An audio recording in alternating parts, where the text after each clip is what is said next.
вакили мудофиаи адвокати маҳбус Бузургмер Ёров мегӯяд, ки аз амнияташ дар хавф буда ба тарки Тоҷикистон маҷбур шудааст. Рӯзи чоршанбе дар як суҳбати телефонӣ бо Радиои Озодӣ Муаззама Қодирова гуфт, ки аз Олмон паноҳгоҳи сиёсӣ дархост кардааст.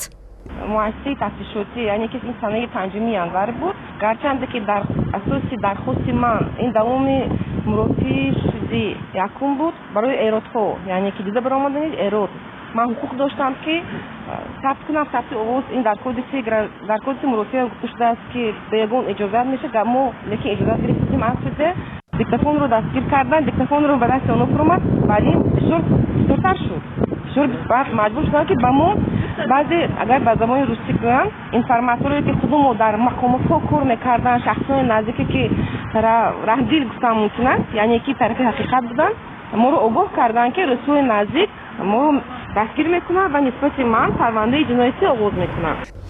3 моҳ инҷониб макони буду боши Қодирова маълум набуд. Бузургмер Ёров адвокати 13 узви ҳизби Наҳзати Исломии Тоҷикистон буд, ки соли 2015 бо ҳукми додгоҳӣ ҳамчун гурӯҳи террористӣ манъ шудааст. моҳи октябри соли 2016 додгоҳи Душанбе Бузургмер Ёровро бо ҷурми даъват ба барҳам задани сохти конститутсионӣ ва барангехтани низои иҷтимоӣ ба 23 соли зиндон маҳкум кард.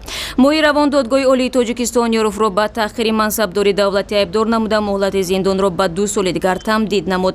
ҳомиёни ҳуқуқи башар Бузургмер Ёровро дар миёни 5 вакили мудофиаи тоҷик ки бар пояи иҷрои вазифаашон ҳадафи таъқиби ҳукумати Тоҷикистон қарор гирифтаанд ёд мекунанд.